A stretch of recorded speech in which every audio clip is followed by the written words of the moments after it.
Item 1, appointment of chair. That's for noting, not voting. Item 2, we can't. Can we just go round the circle just to say who we are and what we sort of do if we're an officer, if that's okay? So I'm Richard Worrell, I'm the chair for this year of the TDC. Okay. Chair, my name is Ben Essex, I'm the Government Services Manager for the Combined Authority. Hello, I'm Kate Taylor, I'm Head of Finance, Business Partnering and Strategic Planning for the Combined Authority. I'm one of the Deputy Section 151 officers. Good afternoon, I'm Sandy Shingardi, I'm Director of Strategic Partnerships and Delivery Integration at Transport West Midlands. I'm Government Services Officer for this committee. Councillor Mary Locke from Birmingham City Council. Councillor Claire Sim, Hampton City Council. Councillor Parvez Akhtar from Coventry. Councillor Zakir Chaudhary from Birmingham City Council. Councillor Tim Huxtable, Birmingham City Council and leader of the Conservative Group on the TDC. Councillor Rowan, Birmingham City Council. Councillor David Stanley, Derby Metropolitan Borough Council. Josh O'Ryan, Soil Council. Councillor Singh Sohal, Walsall. Councillor Bob Grinsell, Solihull Borough Council. Councillor Anne Millward, Dudley Metropolitan Borough Council. Khurram Mahmood, representing Young Combined Authority. Good afternoon, Pete Bond, Director of Integrated Transport Services, Transport for West Midlands.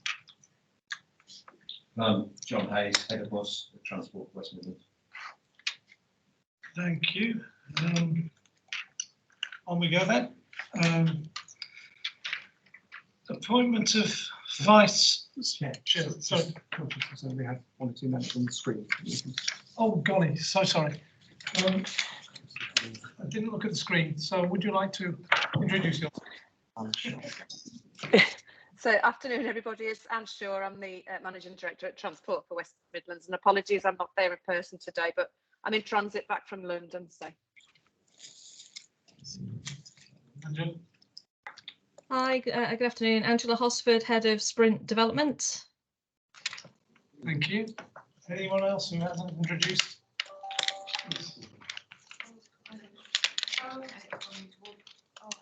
So, Carol Hyatt, Councillor for Wolverhampton. Thanks, everybody. So, appointment of vice chairs. As you will know, there are 2. There's an opposition vice chair and there's a majority group vice chair. Timothy, who is your nominee? That would be myself, Chair. Okay, thank you very much. And our nominee is Councillor Mary Locke, who is over there. Mary, would you like to come and sit up here? Or if it's not convenient, just stay where you are. Okay.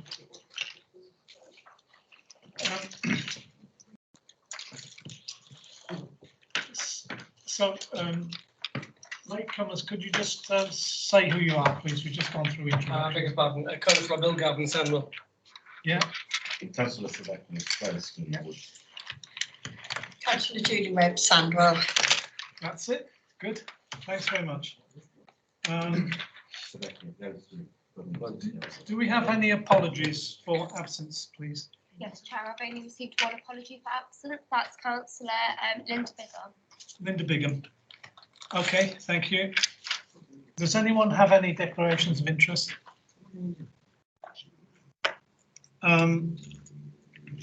Item 6 is Chair's remarks. Okay, the first thing is to welcome loads and loads of new members. That's really good to see, and I hope that you'll develop your interests and sort of take over positions of responsibility as soon as some of you are good and ready to do it. So I think one of the big things, officers, is going to be making sure that everybody's really up to speed with what we do. Pete, do you want to say anything about that? Thank you, Chair. I know that we will come to speak about transport governance and the introduction of certain elements there, but there is Dan and the governance team are working on an introduction to all elements of transport for members in the forthcoming weeks. Diary date to be confirmed, and we look forward to being able to give all members new and those existing who'd like to be up to speed on areas a overview of all matters transport for West Midlands that are being managed and the delivery functions in which this committee is going to monitor. Thank you. Can I just ask, thank you, can I just ask, will some of the meetings, will it be face to face, will it be Teams? Because I'm just thinking sometimes people have other meetings or commitments and things like that, so will that be taken into account? Or not, are they going off? I think it's pointed to me to answer, which is right. So the requirements to attend in person is the law. So you'll remember as a member during the COVID period where there was temporary legislation that permitted fully hybrid, fully online meetings. I think unfortunately from a lot of members' perspectives that legislation lapsed. And at the moment, the only formal legal meeting is one where members are in attendance. So there will be a requirement until there is a change in legislation that you will need to be physically in the room, say as in the old days. Chair, could I just, I was very heavily involved in this with the court cases that we took. That is so for formal meetings, but actual training and induction, it does not need to be face to face, I understand.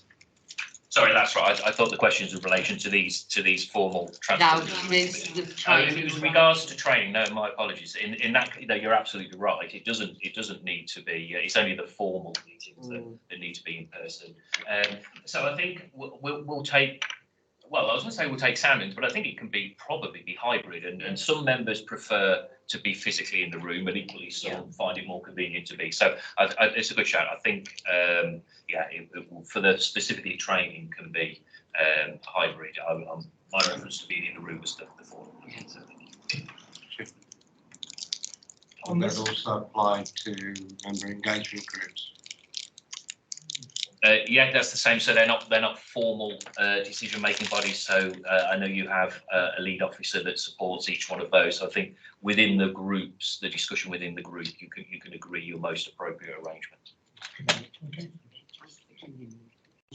Can I welcome Andy Street? Hello, Andy. We've just done a very brief sort of introduction. One or two people have arrived a little bit later, so. Over to you to welcome, and then people will introduce themselves again in some cases. Thank you. Honestly, Richard, they don't all need to introduce themselves. I know lots of people around the table, lots of friendly faces, so it's something to be. I think, if I got it right, you wanted me to come as item number 2 and just to say my welcome. And then I think if there are issues that you'd like me to come back to for a formal meeting in the future, I'm more than happy so to do. But really, the purpose of me coming along today is just to say thank you, particularly to the new members. I know there's some who've been around on this committee for, dare I say, a long time, and know everything. Tim, I'm not looking at you, honestly, but there are other new faces, but genuinely, thank you for stepping forward to do this, because I think it's actually a really exciting, interesting time in terms of looking at your brief. I mean, just probably 2 things to reflect on. One, a really very positive one, a challenging one, and I think it will just demonstrate when I pull those 2 things out, just what a task there is ahead, not just of you, of all of everyone involved in transport across the region. We do have now about 10 times more capital to spend on public transport than we had just 5 years ago. So it's still not enough, I'm sure everyone will say, but actually how we spend that to achieve our net zero targets, our economic growth targets, our targets about serving disconnected communities and dealing with the whole piece about equal growth, there is a vast opportunity. But then at the same time, we've got some real challenges. If I just think about, and Pete, I hope won't mind me calling this out, and it was actually discussed on Radio 4 this morning, if you look at the viability of our bus services, which actually, all credit to National Express, they have protected really well through the pandemic, and the government has made good the subsidy. That is ending at the end of this year. We've managed to negotiate it a little longer than other areas of the country because of the Commonwealth Games. That was a good piece. So how we pick our way through the use of public money to sustain our bus service is a very practical issue. And there will be some tough decisions to be taken. Hopefully we can get National Express to work really constructively with us, but it is very difficult. So I think in those two opposite examples, one around opportunity, one around challenge, you do just see the sort of scale of what we've got ahead of ourselves. And we will need, Richard, really practical input to test what the thinking is, and then of course to test that the clues in the title, the delivery of that thinking is actually going to plan. So it's going to be, I think, a very exciting period ahead of you. And in a sense, Richard, that's all I wanted to say, just to sort of put out the big sort of scale of what's ahead of us. Thank you very much, Andy. You're very welcome to make any specific observation, but just so everybody knows, I'm not planning to take part in a debate on any of your next agenda items. We can call that at a time if the chair wishes. I'm not planning that today, but very happy to hear any first reactions. I just wanted you to share a bit of the mind. Sorry, Carol Hyatt from Wolverhampton. I hoped that you would share just a little bit of your vision for the future, just a glimpse, so I can sort of see the direction of travel more clearly, because that's very clearly what you haven't done just in a statement. No, I wasn't going to try You to. shared the breadth of the challenge. Yeah. I would just love just a glimpse of the direction that you would hope to travel. Okay, so let's be clear. We have done this as an authority. So we have to produce the strategic transport plan. That has been updated, has been out to consultation. So in a sense, that is the document that you all need to have a look at before this term starts, because that's what we are trying to do.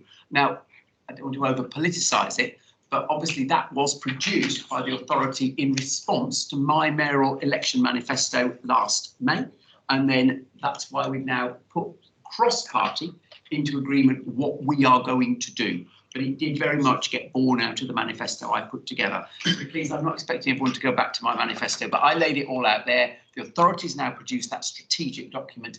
That is what we're committed to do. And if I'm blunt, the committee's job is really to hold us to account to say, are we doing that? Now, Sandy, can you arrange that document to go around everybody? Because it is definitely the thing you should be judging on.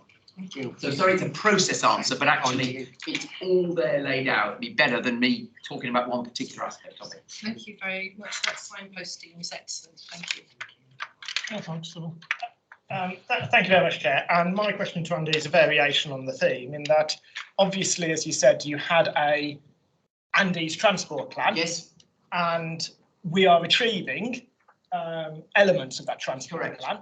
And that's really positive, and it's really good. But as we achieve things, will there be a refresh and a upgrade in terms of the future vision, so we can put in new items and then hold you to account to the delivery of those new items as part of your vision? Such, for example, the 2015 tube plan in terms of metro and metro network for the West Midlands.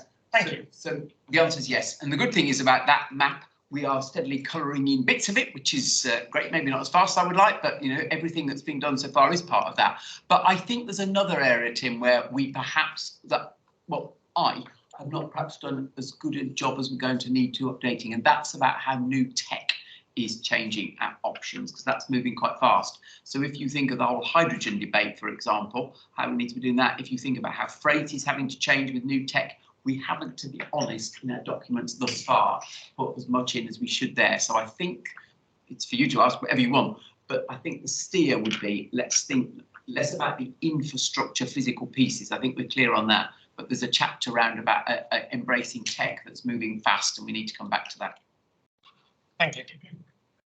I think that's it, really. If Richard, out of this, because there's an appetite for me to come to the next meeting as a formal agenda item and go through that plan with everyone together. I'm more than happy to do that, but I do have to defer to what the chair of your committee wants. But that offer's there if you want to discuss that, and then for next time it can be a lot more meaty.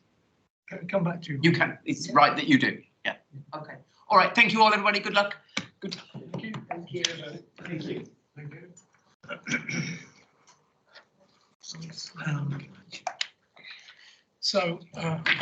Back to my chair's remarks. Can you put the mic on? Yes, thank you. You mean you want to hear me? Chair's remarks. I would like the committee to record its thanks to the previous chair of the TDC, Kath Hartley, who is still on the council at Birmingham City Council, but she didn't feel she was in the position or wanted to continue as TDC chair. So I'd like to record our thanks to her for her service. Yes. If you're happy with that. Yes. The other thing is, and this is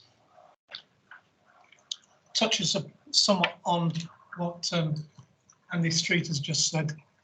We don't set the strategy, it's the combined authority, and we're there to make sure that we can do our best as often consumers of transport services, but otherwise here for the purpose of looking at what's out there and what should happen next.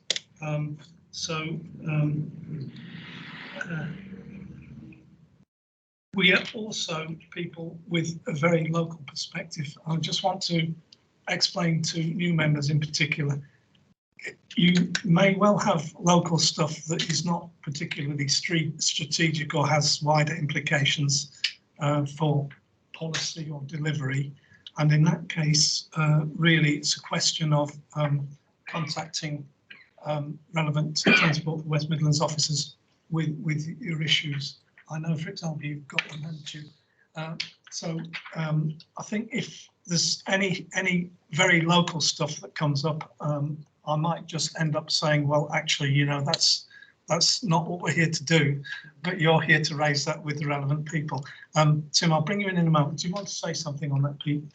If I may, thank you, Chair. Just to add to that as well, what we will do, because we also provide a dedicated members' email address within the organisation that allows members of this committee with, if you like, that sort of direct access point into Transport for West Midlands for anything that you spot on behalf of your own constituency and indeed those members within your local authorities as well. So I'm happy to make sure that following this email, we provide an update, following this meeting, we provide that email address around, we'll circulate that, and then that gives members the opportunity to make sure that those points are being picked up across the patch, but don't necessarily need to come through this forum where it's not necessarily appropriate. That's helpful, Chair.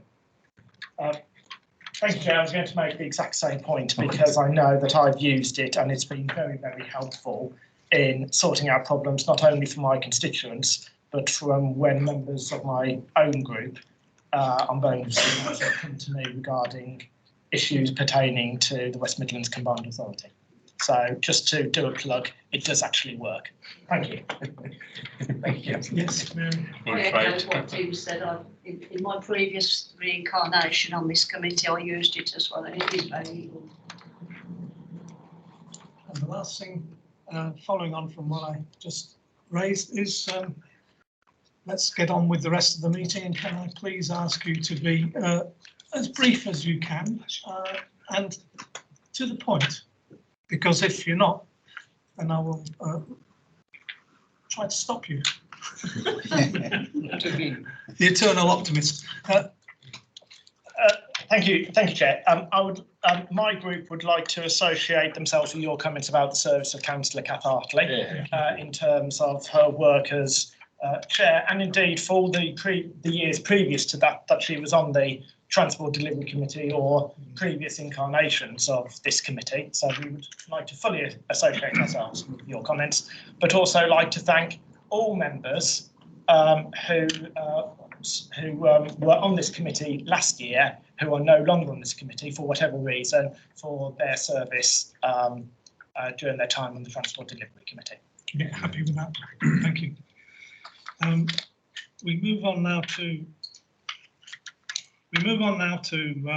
item 7, minutes. Are there any And this is obviously only for the people who were there present.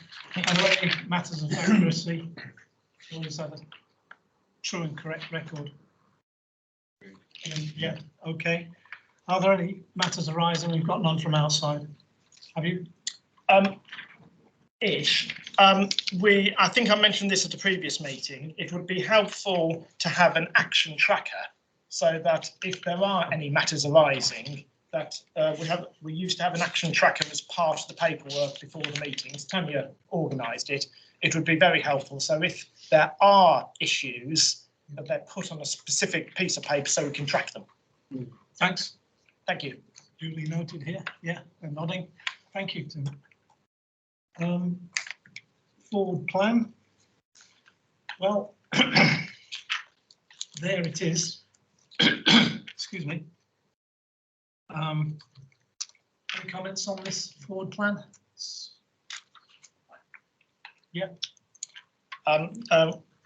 Thank you, Chair. The one thing that, looking at the forward plan, there's not a park and ride update until February 2023, as far as I can see on the forward plan.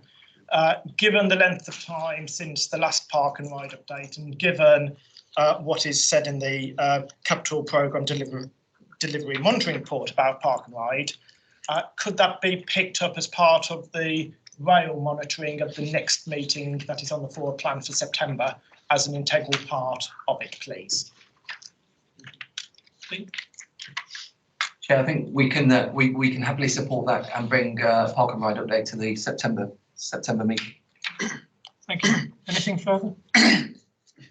Okay, move on now to item 10. Update on review of transport governance. Dan. Thank you, Chair. And out of fear of being the first to experience your guillotine,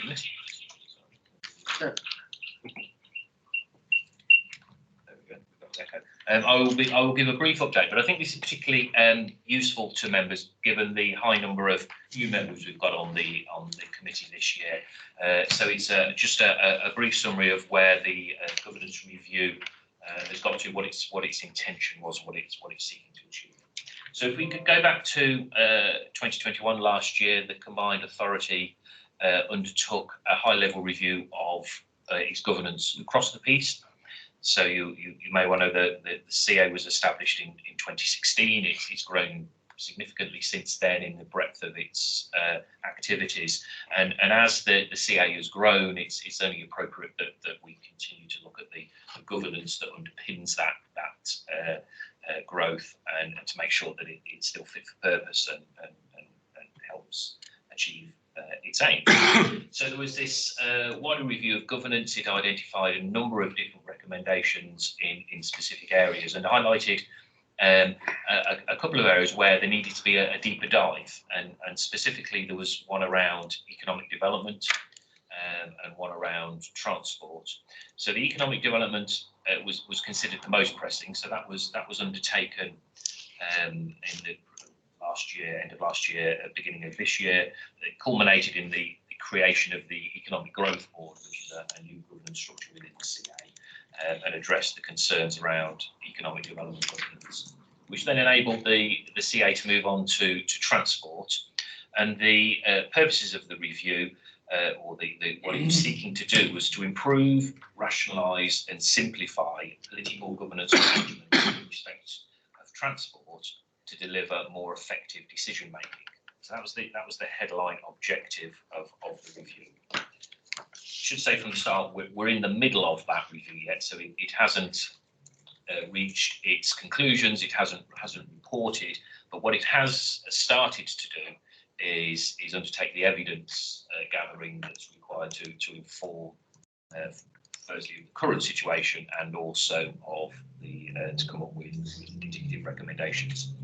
So there have been a number of meetings to date with Councillor Ian Ward, who's the portfolio lead for transport, with the CA, with the Chief Executive, with the Executive Director for Transport for West Midlands, for other senior members and other stakeholders. And it's actually recognised, and the Chair's pointed to it at the start of this meeting. Obviously, there was a change of chair for Transport Delivery Committee, and so there will be a need to speak to the new chair to enable him to input into it.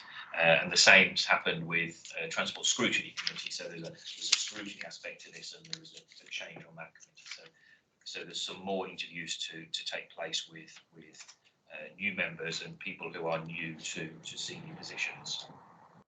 There's also work that's going on to benchmark ourselves in the West Midlands against other combined authorities. So the Liverpool, Greater Manchester, West Yorkshire, those type of authorities, to see how they do it, recognising that all combined authorities, it's a quirk of combined authorities, that they're all different. So we won't necessarily look to lift and shift what somebody else is doing, but to see what works and talk to members and officers from the other combined authorities, see what works for them, see what doesn't, and we have good contacts with the other CAs to do that.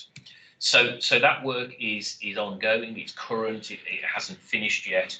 When we've got that full evidence base, then recommendations will flow out of that, and essentially that could be anything from we've checked everything and we're very happy with the government's arrangements, or that there needs to be some changes and improvements made. But we're ahead of that stage yet, so we're not going to preempt what the outcome of the evidence gathering is.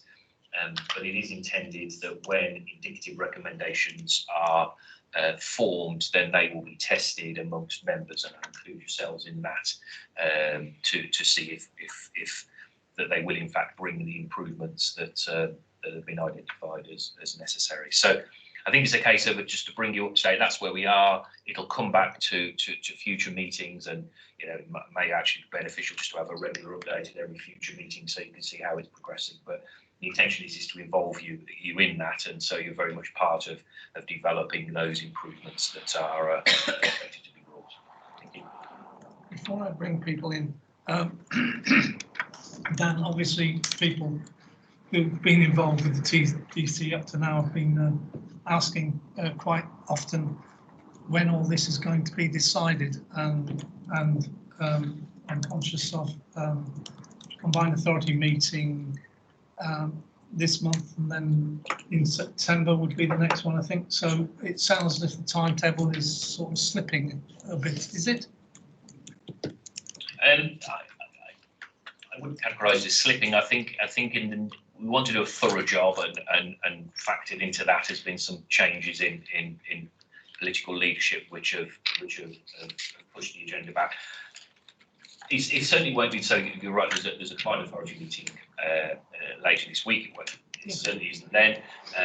September will be the one after that, and then November. I think the aim is to have something for September. But I think absolutely the intention is to do this right, and recognising that once the recommendation formulated, they need to be agreed, and then look to implement them. It may well be the start of the next municipal year is when the recommendations come in. But at the moment, the intention will be the September meeting, which is mid-September, to bring proposals to that board. But certainly, if that is pushed further back into the year, then we'll keep you updated as to the new timescale and why that's been pushed back.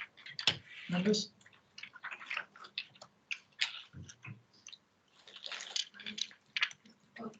Carol Hyatt from Wolverhampton. Please, can I ask? I understand the word rationalise and the implications of that. I understand the word simplify and the implications of that. Improve is an open word. What do you mean by the word improve? Improve in what way? What are you seeking to improve?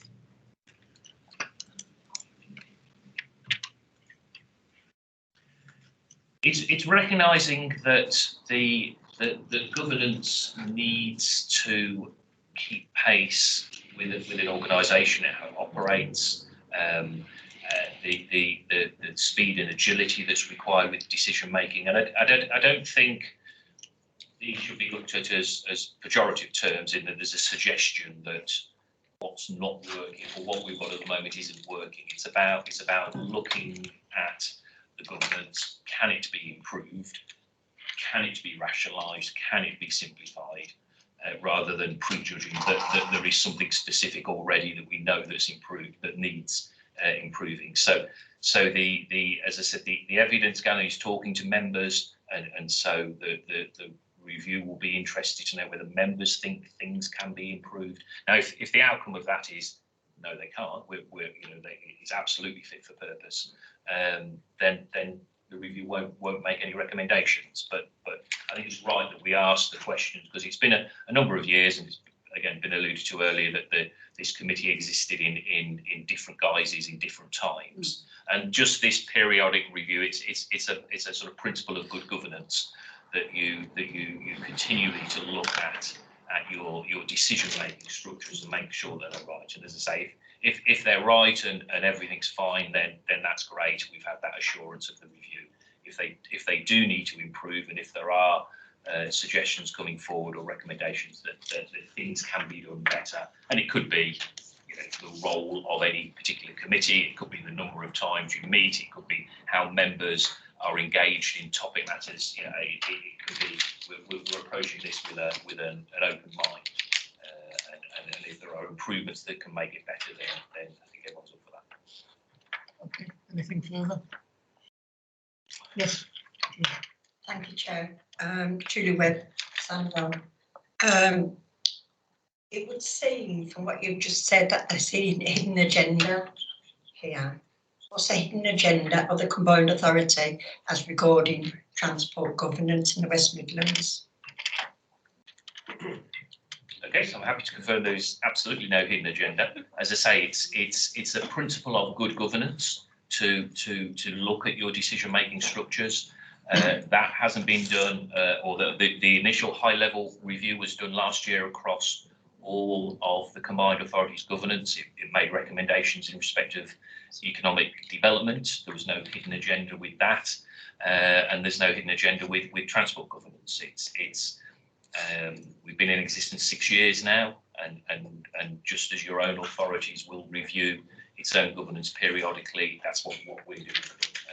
It would be more concerning from a governance perspective if we weren't ever reviewing these things than if we were. So I would seek to reassure you that there's nothing untoward in this, and members are very much part of it. So it's not going to be something done to you.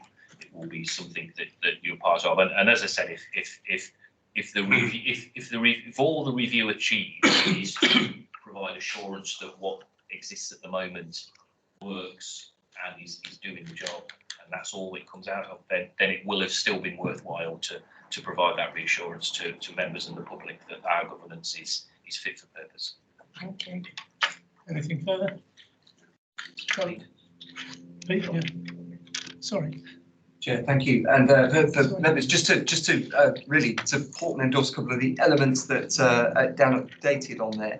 I think with regards to when Andy Street set out the position with regards to particularly around the capital delivery programme, for example, and actually some of the from our perspective within Transport for West Midlands, has been to ensure that whatever governance review is undertaken is really seeing that we've got the right governance and the supporting governance around such significant growth in capital scheme development and delivery. And aside from that, working in tandem with that process that was identified by Dan within Transport for West Midlands, working with Anne Shaw as the Executive Director and the leadership team, looking to review the elements of governance that we have around our own delivery to support this committee and to support other committees within the structure, the Strategic Transport Board and the Combined Authority itself.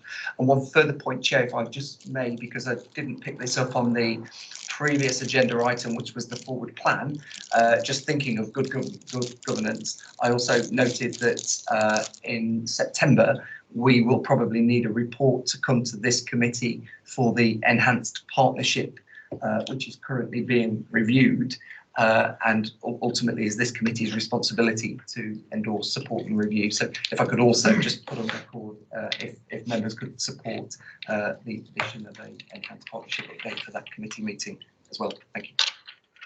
Yes. The answer is yes. Okay, anything further? Oh, sorry, Councillor Coon. Thank you, Councillor Coon, members of the council. I don't think I have this in my document pack. and also just in regards to your comments, is it possible to have a copy of the review and also the recommendations, the review report that you did, recommendations? Share that with us. Yeah, so you're right. It's not in your pack. So this was just a verbal update, particularly to pick up on new members, so that you're not missing anything that has been missed out of your pack. Certainly, yeah, in respect of reports. So there are no recommendations yet. To say we're in the middle of a process that will lead to some initial recommendations, but absolutely, as and when those are developed, it's right that all members of the committee should see. So we'll make sure that nothing goes out that you haven't seen. Anything further? So it's basically to note the position, as far as it's notable, and we'll watch the space. Thank you. Item 11, financial monitoring report. Councillor Akhtar. Thank you, Chair. Chair, thank you. This is the financial monitoring report, reporting year-to-date income and expenditure up to 31st May 2022. The key points to note from the report are the year-to-date revenue position to 31st May 2022 reflects an overall favourable position of £0.4 million. As seen in the previous financial year, the primary driver for this continues to be savings in the concession budget due to the continued impact of both reduced patronage and fare levels. These savings are partly offset by lower than budgeted use of reserves year to date to support the overall budget, as these have not yet been required. As noted in the report, the Combined Authority has been informed by the operator of the West Midlands Metro of an increase in operating costs resulting from the unprecedented rise in energy prices and reduced revenue and grant funding as a result of the service suspension in the first quarter of the year. These increased costs will be reflected in Q1 forecasts as well as the funding solution. As to capital budget, the Transport for West Midlands Capital Programme budget for the full year totals £377.6 million. The most significant programmes for this year are the investment programme and Commonwealth Games programme. Overall, year-to-date capital expenditure to the end of May is £39.7 million, which is £7 million behind year-to-date budget. The key variance is the investment programme portfolio, which is £6.6 million behind year-to-date budget. The key drivers are, number one, Birmingham East Side Metro Extension, £2.4 million variance due to rescheduling of tram delivery from April to June. Number two is Wensbury to Brierley Hill Metro Extension, which is £1.9 million variance due to rephased utility and construction works. Number three, Mr. Chairman, is Rail Camp Hill Line local enhancements, which is £1.6 million variance due to rephasing of construction activity and related fees. Commonwealth Games programs includes all the schemes scheduled to be delivered in advance of the Games in July and August 2022. There are no significant budget variances in these schemes. All other programs remain largely in line with budget. And with that, I hand over to Kate. She wants to add something. To add to that briefing, they'll take any questions. Hello, Carol Hyatt, Wolverhampton. I was okay until I got to Appendix 5, the minor works programme. And there's two things that I'd like to ask about. The first thing is where it says DTF tackling nitrogen dioxide, Wolverhampton Metropolitan Borough Council. The actual amount spent £17,000. The budget is £17,000. That's until May, which is in the first 5 months of the year. However, the forecast was 153. Why haven't we spent up to the budget? Why is there suddenly going to be a lot of money spent towards the end of the year? How does that work? So what you described there being the £17,000 financial year? Is financial year. So that is, so at the moment the scheme is spending as we expected it to. So when we construct these budgets, we sit down with colleagues and we put the budget on the basis of when they tell us they think the spend will be. There will be a number of assumptions that are in there. And then during the year, as those assumptions move, we will reflect that within the forecast. So for that scheme, it is spending year to date online, and the budget and the forecast is online. We're not aware of anything. People might know more, I don't know. But, and some of those tend to come in through claims from local authorities as well. So we are certainly led sometimes by the local authority. That's great, thank you. That's something I can keep track of. And then the next thing that I didn't understand was where it says top slice. And you've got the HS2 modelling framework, social housing decarbonisation, which is so important, a sustainable warmth competition, net zero neighbourhood capital. And again, you've got an actual budget of 0, but you've got a forecast where money can be spent. Please could you explain what top slice is? And then can you explain the rest of those numbers? So the top site scheme is a historic scheme. It was an allocation of money given to strategic transport officers group some years ago to spend on delegated authority to look at spending minor works. I have to say I don't know the full details. That we could certainly go back to the strategic transport officers group and ask what their plans are for spend around that and bring that back to you. The other 3 programmes that are on there, those are relatively new funds that we won quite well in this financial year. So they are being mobilised at the moment in terms of their spend. They are for effectively working with consortium partners. So there are plans and those agreements are currently being put in place. So they are quite new schemes in terms of mobilisation. So by one, do you mean you bid for pots of money? Absolutely, yes. So yet it still comes under Transport for West Midlands. Yeah, I think we've got a little gremlin in here because while these are excellent schemes being delivered by the Combined Authority, they are not schemes being delivered by colleagues in Transport for West Midlands on the social housing and sustainable ward. They are delivered by our colleagues within the Net Zero directorates there. So we will correct that for this. I think that's dropped into this one by accident. Thank you very much indeed. Only a very minor update on the previous question, which related to the Wolverhampton decarbonisation, which, although again is another one of these pots where the money is secured through Transport for West Midlands through a bid, and in this instance, a retrofit of buses generally to upgrade those to the Euro 6 standard. So we work with the bus partners as well on getting those, but we will make sure that we've got a further update and clarification around it. Can I ask then, is that money which is given to private bus companies that have successfully tendered and got the bus routes to upgrade their vehicles? Slightly different to that, only so right in so much as we bid in sometimes as an organisation, sometimes with the bus operators, quite often to government funds in this space. The objective that we have through a combined authority commitment is to achieve Euro 6 standard for 100% of buses, whether they are tendered or commercial.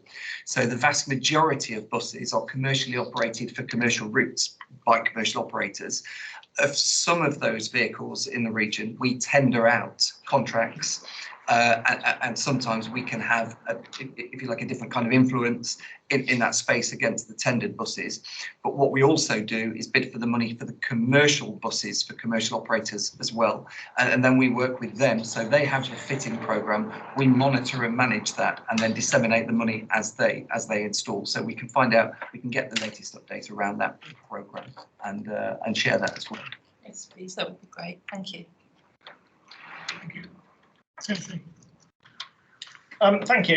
It's a question we've asked previously, but no harm in asking it again. Where there's a variance and money that has been budgeted hasn't actually been spent, is that going to have an impact on the overall cost of the scheme because of construction inflation and the rising costs of goods, materials, etc.? Because we are allocated money as a combined authority, and if we haven't spent it, will there be a knock-on impact on the cost of the overall budget of each individual scheme? Thank you, Chair. I'll come in there, Councillor Huxtable. So it is a very valid question, and where we are seeing some fairly big changes in construction inflation and supply costs at the moment. We are keeping an eye on those, and some of these, it varies by project, dependent on the contracting mechanism that we have with our supply chain, or whether we've actually gone into fixed price contracts or not. So it is taken on a case by case basis, but where we are potentially seeing those risks, it will be about trying to mitigate that and trying to understand where we can get best value from the market in terms of the provision of those goods or services or supplies, etc. As part of that, it is becoming a bigger challenge. We're not sure whether the current uplift in inflation will remain or whether it will recede based on the other impacts. But it's something that we will continue to keep a watching brief on, and the knock-on impact on our delivery programs. Okay. Anything further? So the report, we've got recommendations to note. Is that agreed? Sorry. Item 12. Thank you, Chair. Chair, I would like to present to the committee the Capital Programme Delivery Monitoring Report. The committee is recommended to note achievements since the March meeting of the TDC, to note the progress of deliverables and outturn for 21-22 capital programme, to note where indicated any variations from the baseline programme. There has been good progress made with number of key milestones being met. It is also recognised that there is a lot of delivery activity taking place across the West Midlands and nationally. So we are keeping close eye on the availability of resources and material. The following achievements have been completed since March. Number 1, Paribas Rail Station and Bus Interchange. The new Paribas Railway Station is completed and opened its doors to passengers for the first time in May. This achievement is a brilliant news for all project partners, residents, and for games visitors making their way to the Alexander Stadium nearby. Number 2 is University Station. Continued positive progress has been made on work to the external elements of the new University Station Pavilion, which is substantially complete, with final preparation being made for delivering the stage 1 opening in times for the games. The new widened platform, full canopies and lighting are all under testing ahead of authorization for passenger use. Number 3 is West Midlands Cycle Hire Schemes. This scheme has now been implemented across the region, with the initial scheme's delivery now complete. Work remains ongoing to source a scheme's sponsor. The committee should note the following exception during the reporting period, and that is deadly interchange. revision of baseline date to September 2024 due to CPO delay and the authority around construction costs. It is anticipated that construction will start in September 2023 for a 12-month build period. And with that, I will ask Sandy to pick out any issues. Thank you, Sandy. First, then I've got a queue of members. Yes, 5 of you so far. Thank you, Councillor Akhtar. Nothing else to add other than just highlighting some of the points in there around, as Councillor Huxtable had asked earlier, just around supply chain and costs that we are keeping an eye on. So I'm happy to take any further questions from the committee. Okay, the batting order I've got for the 5 of you is Councillors Huxtable, Alden, Millward, Stanley, and who's the other one? Grinsell. Okay, do you want to start? I'm sent out to open the batting then. I've already commented on the network-wide park and ride expansion and thank Pete for his commitment to bring it back to the September meeting, so I won't need to say anything more about that. In terms of item 4, obviously, Chair, I was part of the visit there last week. I therefore dispute the entry into service for the bus operations is expected in early July. That quite blatantly hasn't been achieved in terms of the bus interchange, as we saw for ourselves. And that leads me on to the substantive point, is that, as I understand it from the site visit, we are now hoping that the final bits will be constructed and the bus shelters actually put into place literally the week before the Commonwealth Games actually starts. First of all, this is leaving things to literally the very last minute. And could we, as a TDC, be given a reassurance that this will actually be delivered in time for the Commonwealth Games? I've been mentioning my concerns about timescales for numerous things, and given that it isn't open, you know, should it really be green amber? I will say I'm very impressed with the railway station, and in terms of you know, it's up and running and everything else like that. And I won't go into the detailed questions that I asked actually on the side of it. In terms of item 3, making the key route network safer, what role does ASE, average speed enforcement cameras, have to play, given that the West Midlands Police and Crime Commissioner, as I understand it, has committed to tripling, certainly in Birmingham, the number of ASE cameras, I presume along the key route network, and are we monitoring that key commitment and the delivery of that over whatever time scale the ASE cameras were actually promised? Thank you, Chair. Can I come in on let's take it one by one.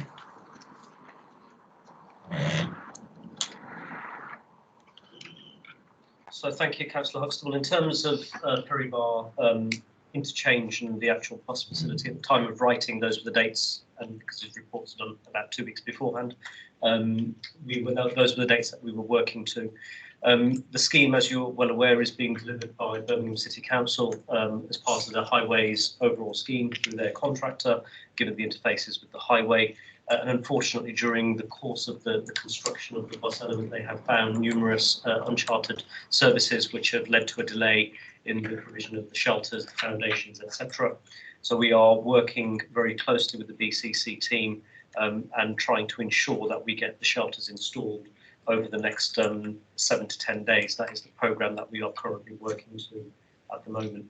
So at the moment, the confidence levels are they will be installed before the Commonwealth Games. The foundations for a lot of the shelters are literally going in at the moment. We are working with our shelter provider and installer in terms of trying to get the actual installation time down per unit shelter and looking at ways that we can do that to give us a bit more headroom on the overall programme.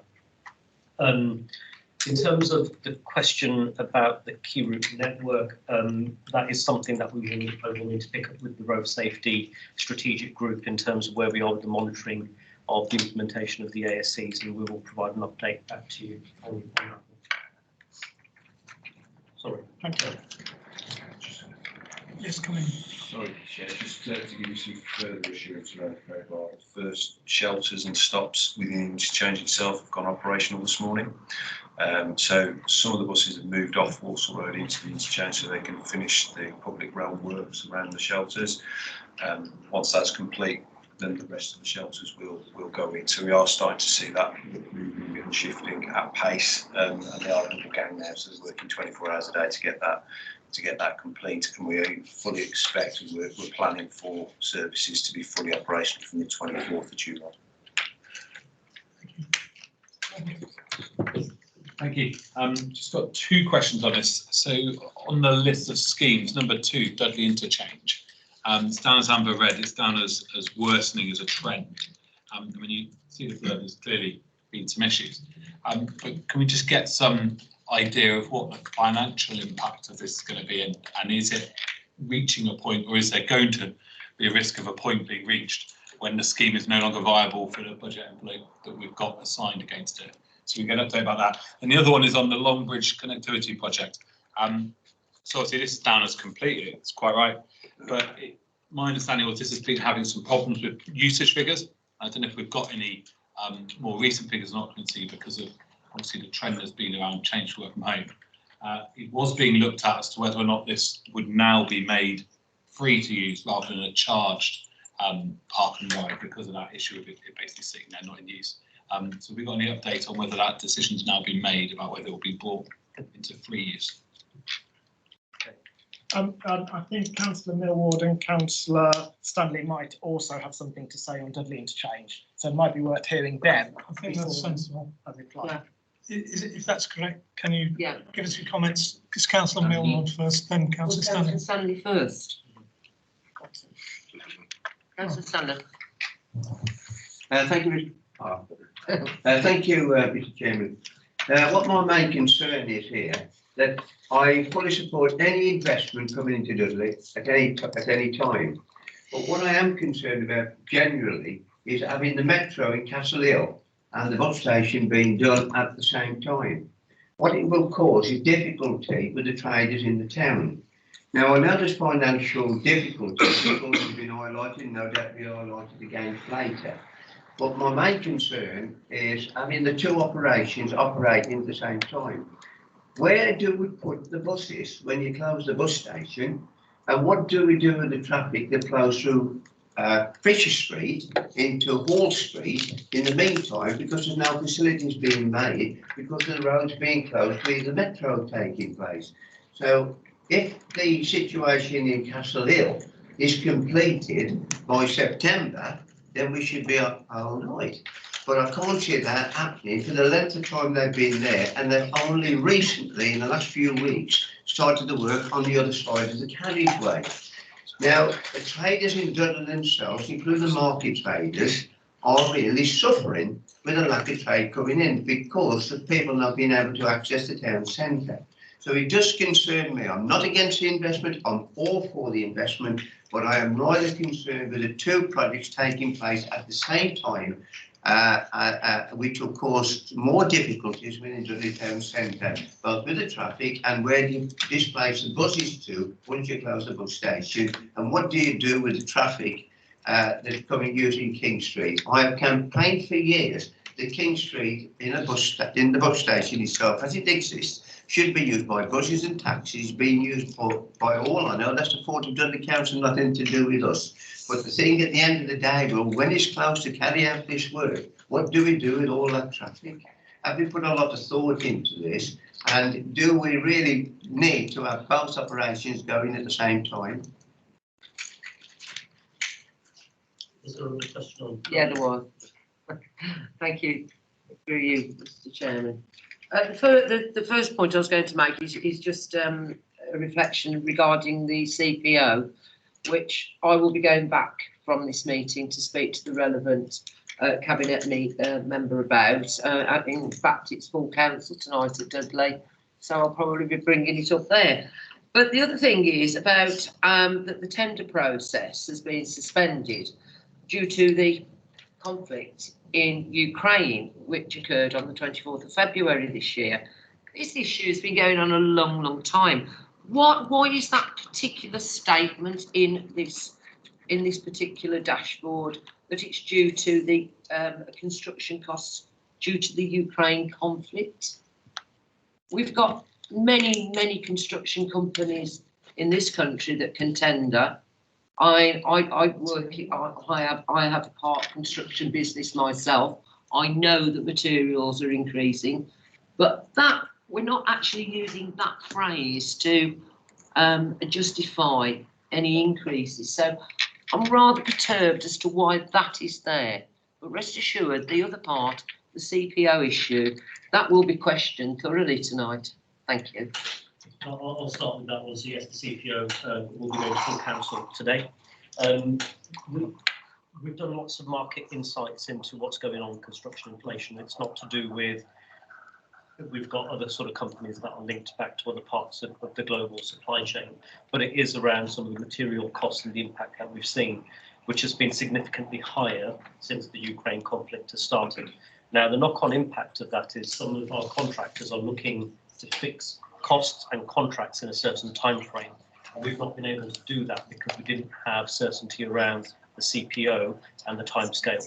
So those issues have compounded into we're not in a position to award a contract yet because we don't know whether the CPO will be secured or whether we'll actually have the land to push on with the contract within the time frame that contractors actually were pushing for, given their pressures on obtaining materials and the costs that they could actually work within. So that's the reason why that has become quite a significant driver. We've done quite a lot of work with a number of construction insights and commercial companies around those impacts, which is where that intelligence has been driven from for that particular project. Well, that's only been, through you, Chairman, that's only been 4 months. This issue has been going on for how many years, Councillor Stanley? Quite a number. I think that the late Angus Adams was actually on the Transport Committee when this was all mooted. Sorry, I think we're getting confused two issues. The project was, we've got full business case and we have an approved project. What we've been doing in that intervening period is actually going out to the market to tender the actual build of the project, which we were doing the latter part of last year. We weren't able to award the contract because of the challenging time that we've had at the start of the Ukraine conflict and the impact that it started to have on our construction markets, costs that they were giving back to us, and that they wanted us to be able to award a contract straight away to fix those costs. As you're aware, we can't do that because the CPO has not been secured. That was the reason why that contract was not awarded at that point.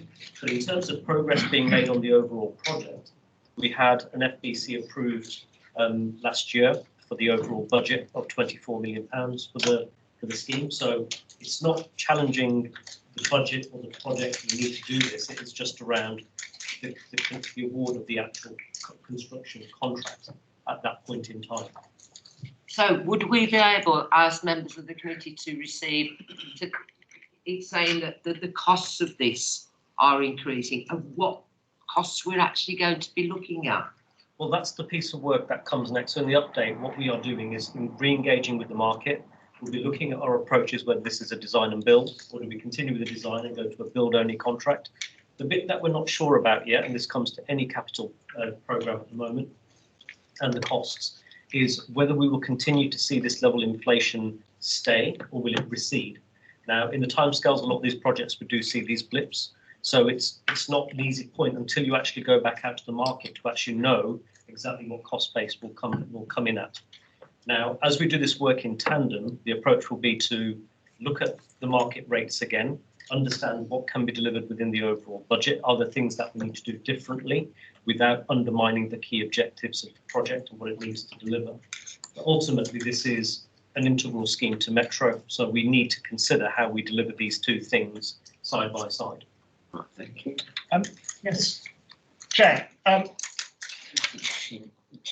your mic on. Oh, thank you. There you are. Given the concerns raised by members of my group, and without wishing to prolong the discussion, would it be worth Sandeep and the relevant officers doing a detailed briefing note to TDC about the Dudley Interchange project with the updates when they are available? and the further pieces of work that Sandeep has talked about, rather than getting to the minutiae of the detail at this meeting, given, as I say, the significant concerns raised by my colleagues. Sounds good to me. All I would say, though, I think that we could do as a quick answer to Councillor Stanley's specific questions.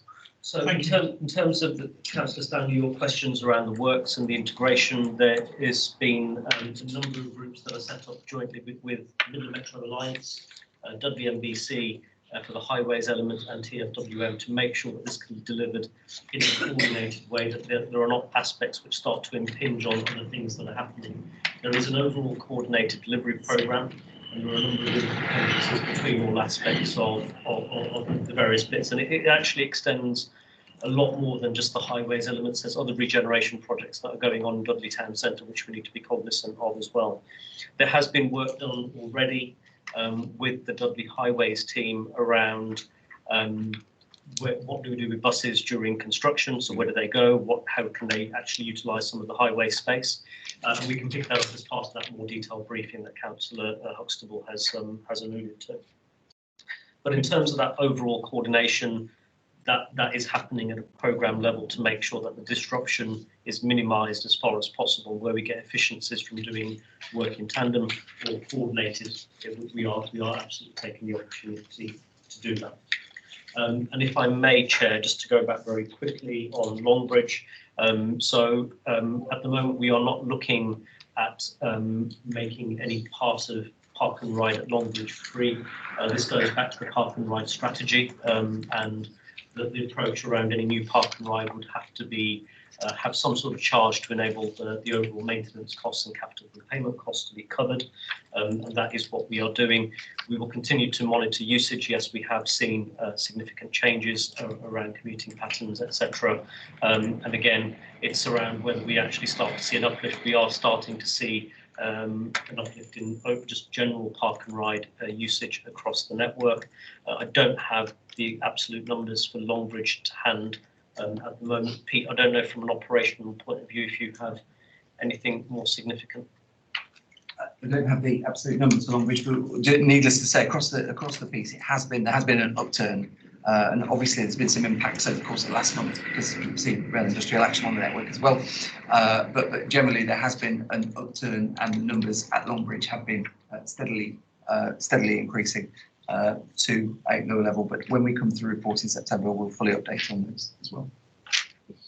Mr. Stanley. Thank you, Mr. Chairman. The point I was really making, and I think I really need to bring this up here, with the work that's being done by Metro and Castle Hill at the moment, how long is it going to take to get it completed before we can go on with the next phase of this work on the bus station or the interchange? When I came to Wolverhampton today, the work in Piper's Row, the extension from Bilston Street onto the station there, has been going on 4 years across there. And I'm really concerned about the length of time it's taking Midland Metro to complete the work on Castle Hill. That is what I'm really concerned about, and having the two operations going at the same time. If we've got assurance from Midland Metro when the work is going to be finished, I'd feel a little bit more comfortable. But as a local member for Dudley, it will cause chaos once we start this work, because we're struggling at the moment with traffic, and this will anticipatedly make the situation worse. So I'm comparing the work and the length of time on Piper's Road in Wolverhampton and the type of work that's going on Castle Hill. And I really want assurance that we can move them along at a reasonable speed so they can get it completed at the earliest possible date.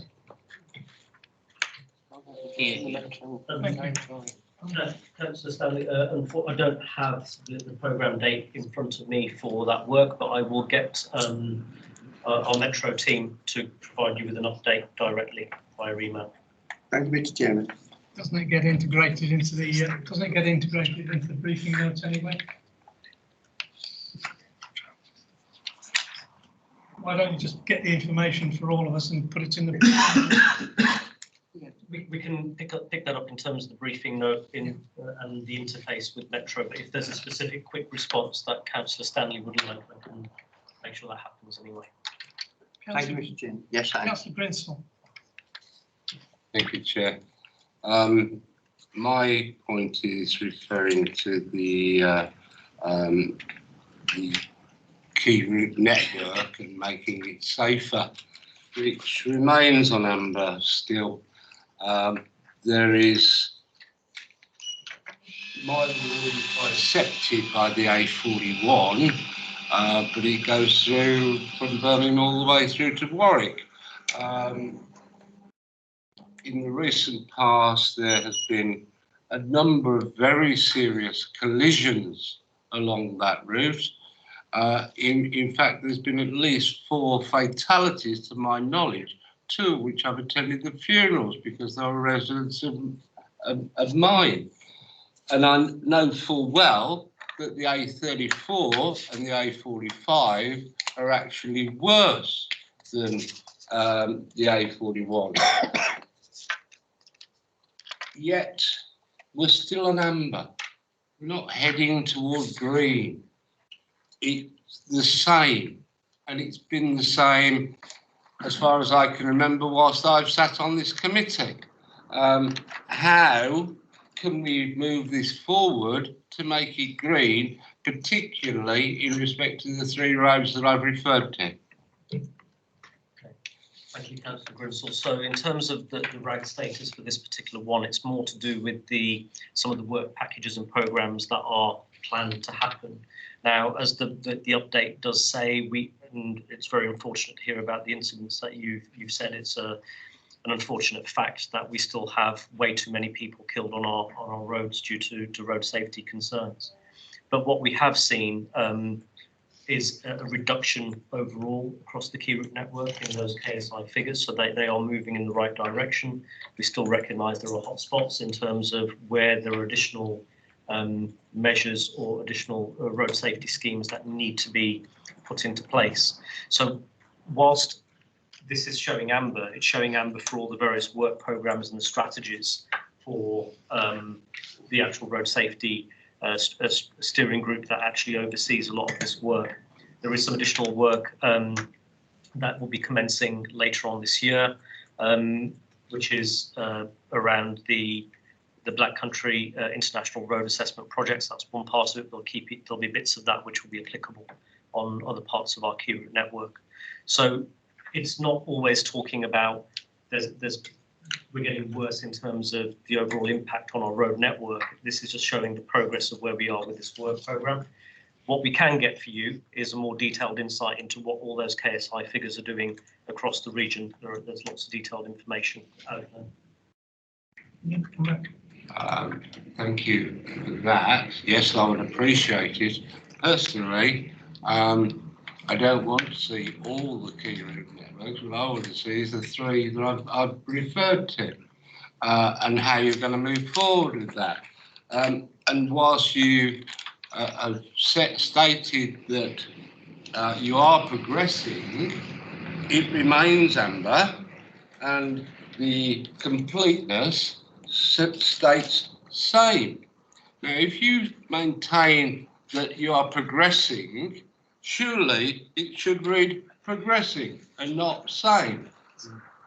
Well, when it says same, that's more to do with the overall RAG status. So it's not got worse in terms of it's not gone to an amber red, but it's there because it is a rolling programme. It's got a number of work streams within it, which is why it's classed as amber. And it will, I will pick out more detail for the next update that we do on that to give more of an insight into what that programme is. But we changed this probably last year when it moved to the overall programme date, moved to working coterminous with the length of the strategy, which runs up until December 2024. So we changed it as a rolling programme to work in tandem with that. In terms of the data, yes, I will speak to the team about getting the data for the A34, the A41 and the A45. Obviously, it's the local highway authorities have the powers for those roads. With the key route network, we have concurrent powers alongside our highway authorities.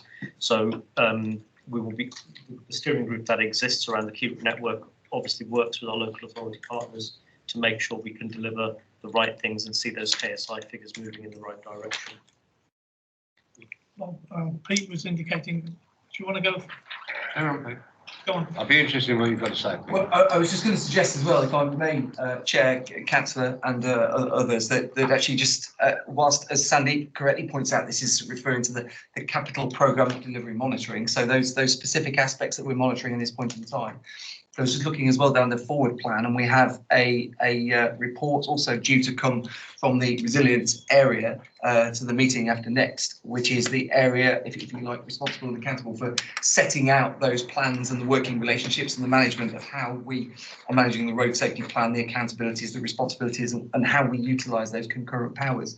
So maybe as well, if there was also a suggestion of a further response, if you like, to come back around this point to that board meeting, to that committee meeting, to incorporate an update around this area in the wider sense, rather than just the capital programme itself.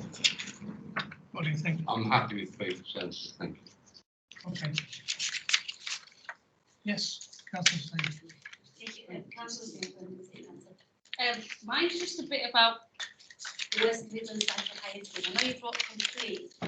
I just want to know, is it sustainable? Are the bikes the new future and will they be around? And then also you brought work remains ongoing to source a scheme sponsor, so therefore it's not completed, or is it completed but then clarify please. So in terms of the overall capital delivery scheme, that's completed. So 1,500 bikes were delivered back in the last year. That includes provision of 230 bikes as well. When you talk about sustainable, are you talking about supply chain or just want to clarify that? Will they be here forever? And are we trying to, I know we're going through a phase where we want people to sort of ditch their cars and start riding the bikes. I know we're going through a phase. Will they be here in another 10 years' time? The overall contract for the West Midlands Cycle Hire runs for a period of 5 years. So that is the original contract. That's what we would expect to see. And that is driven by a range of factors as well. So what we may want to do in the future is consider evolving the scheme or making sure that we're shifting bikes around to where the demand is, but also whether there are opportunities for expansion in certain areas as well. So that will continue throughout the life cycle of the scheme. When we talk about it's being complete, the capital delivery of the scheme is complete. It's now an operational scheme, so we will be looking at how we continue to run that and flex that scheme appropriately for operational reasons.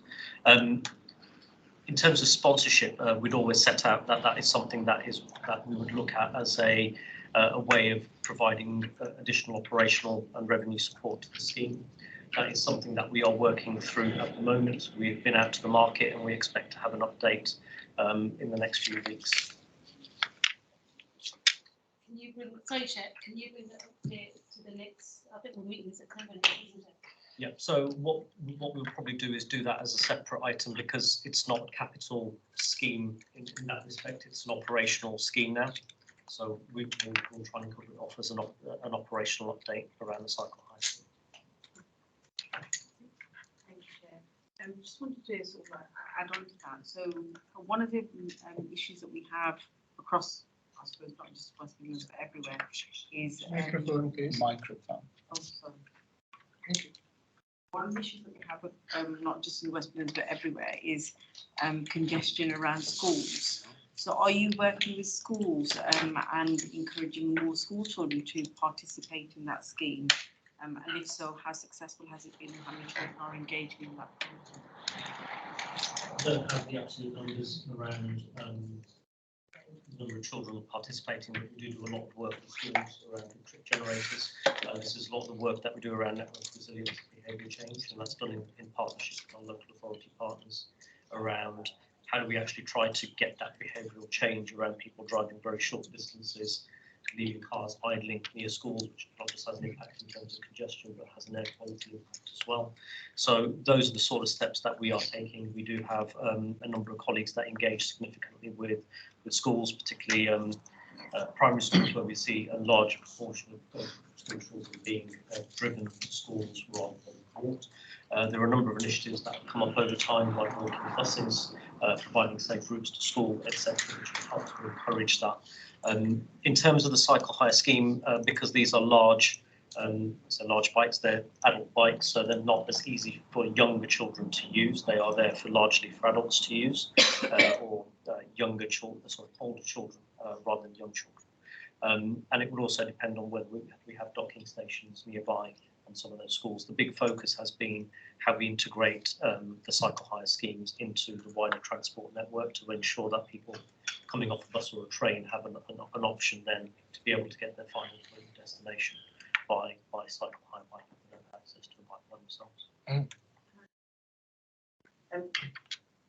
Obviously,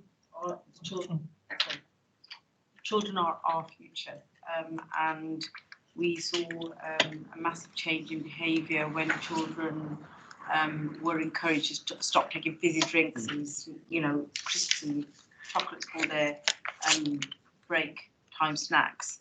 So is this something I think that we should really try and explore further in terms of ensuring that we do get more bikes for younger children? Because I know some of the schools in my area, they do have cycle stands in the play area, and it's something that we should sort of push for going forward. Obviously, if we want to make it into a culture change, then that's something that we should be pushing for.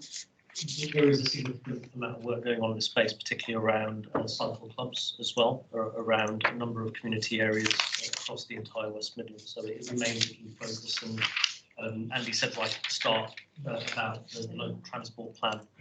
A big driver of the local transport plan is tackling some of those trips by encouraging more use of walk and wheel. So getting people to either walk or cycle and getting that changed, not just for the transport impacts, but for the environmental and health benefits as well. So it's absolutely direction of travel at the moment. It is a big priority area. So for the bulk of our capital funded programmes going over the next few years, a big focus is around active travel, cycling and walking. It comes with a number of points of interest. One is, yes, provision of bikes. The other thing is around safe infrastructure. Have they got safe routes that people can cycle safely and are confident to do so? And the third strand is very much around the behavioural change and providing the support that people need with cycle training, road safety training, etc., to encourage them to cycle. Thank you. Councillor Huxton. Thank you. Very briefly on that very point by Councillor Kuna, under Appendix 5 Minor Works Programme on page 22, you will see under Cycling Better Streets Community Fund, this was the Mayor's initiative in terms of minor work capital programmes, and of course 2 schemes specifically designed, I know, in Birmingham to work with schools and to make the streets both safer for school children and the local community were Wheelers Lane in Kings Heath and Tanmere Drive in Castle Vale. So I know the Mayor places a great priority of it, which is why he set up the Better Streets Community Fund, and I know Sandeep has been instrumental in delivery of those schemes. Thank you, Chair. Thank you. Anything further on this item? We'd like recommendations to note as set out on the page. Sorry. Okay. Anything further on this? No. We note the recommendations. Thank you. Item 13. Before I bring Angela in, I want to say that I'll be chairing the Sprint member engagement group this year. And what I want to do in liaison with the members who join in that group is to get a meeting pretty soon in the course of this month, ideally before the holiday period or the schools break up, but let's see about that. And I think that will be the place for detailed discussion. I wouldn't want to constrain discussion here, well, not much anyway.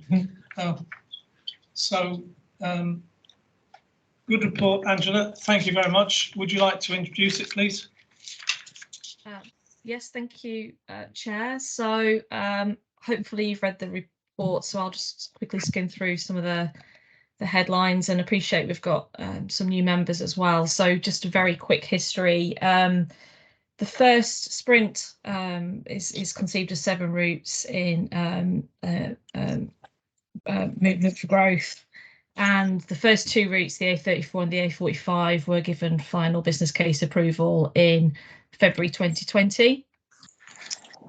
It was never conceived at that time that we would deliver this in phases, but for reasons of budgetary restrictions, we were asked Investment Board to look at how we could deliver this in two passes. So phase one is the element that we commenced towards the end of 2020. We're just drawing that to a close at the moment. Primarily, with transport traffic management off, we're just monitoring for defects at this point. The driver there was to deliver that in time for the Commonwealth Games, so that we'd have public transport betterment on the network.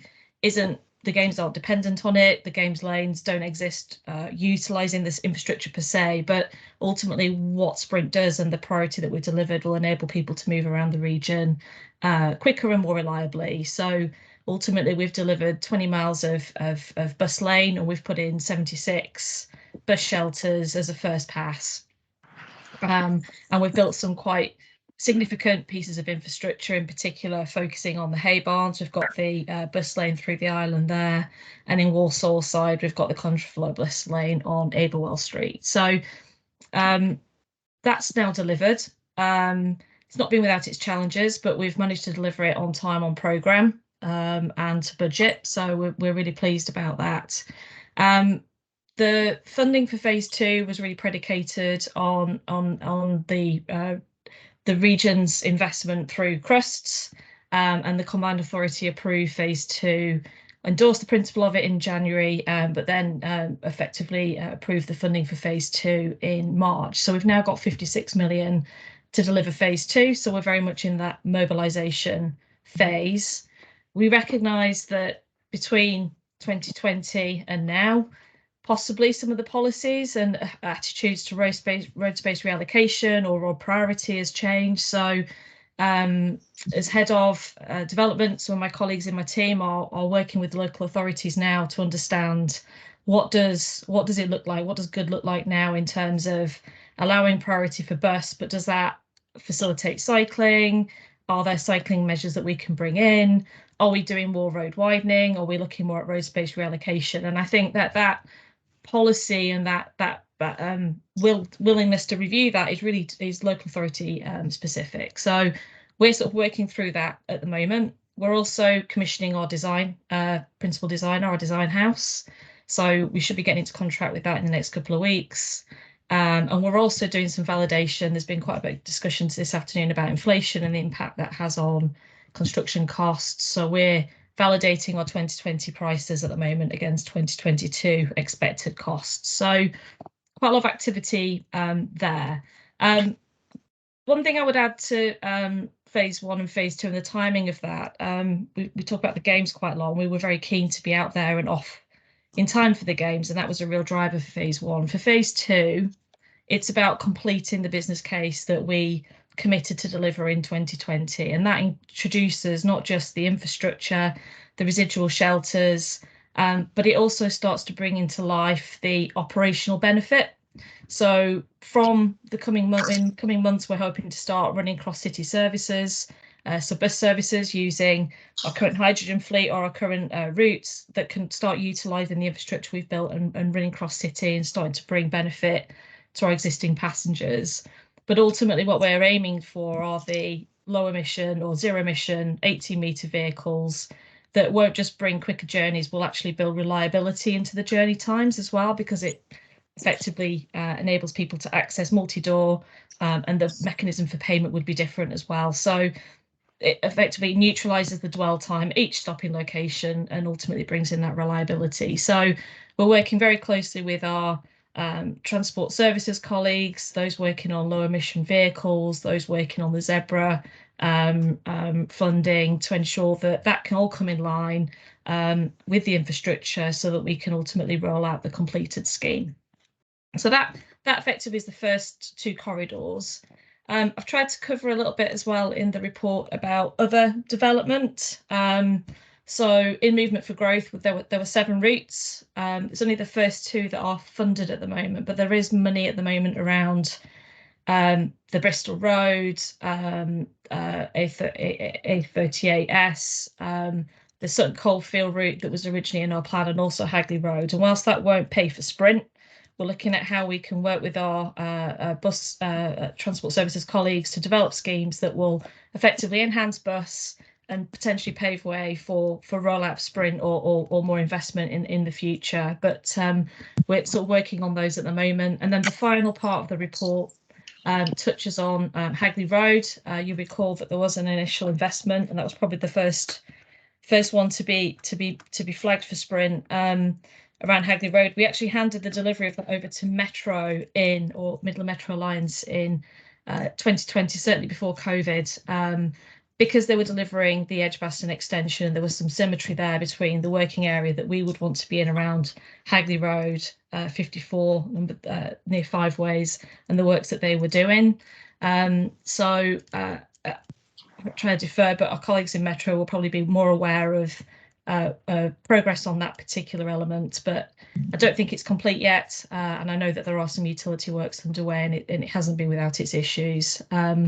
But yes, that's where we are with Hagley Road. Just one final point that I know Councillor Huxtable wanted me to raise was around Commonwealth Games and legacy. As I mentioned before, Sprint and 20 miles worth of bus lane they're there. They're already starting to see the benefit of those. So whilst passengers and travelling public around the games time will benefit from those, they are part of our infrastructure now as we move forward. And whilst it's a little bit early to say journey time benefits, especially around Perry Bar where there's still some construction work going on, we've been monitoring in particular on the A45, and the journey time improvements are tracking how we predicted them to be in our business case. So I'm going to be careful how I use 1 or 2 weeks worth of data. I think we need to look at this on a longitudinal level, but we're starting, the 10-minute journey time saving per bus. If you think about all the people that are using those buses, we are realising that already in the peaks, which is where we really wanted to bring down the journey times and build in that reliability. So far so good, but I think we've got some way to go before we can empirically rely on that and say that it's been a great success. But we're monitoring both journey time benefits and certainly any defects on the works we've completed over the next 12 months. Thank you. Councillor Huxtable. Thank you very much, Chair, and can I thank Councillor for this report. First of all, I'd like to point out in terms of the zero emission vehicles, 5.2, very pleased that the Combined Authority bid was successful for our 124 new vehicles. It mentions in 5.2 that these vehicles will be introduced as Sprint Phase 2, and as Albert said to me at our Perry Bar visit, when does this mean they will actually be running up and running along the corridor? So it's not covered in the report. So I promised Albert I would mention that question on his behalf. In terms of item 9, I am very concerned that the benefits of doing Metro and Sprint along A456 at the same time have not seemed to be able to have been delivered.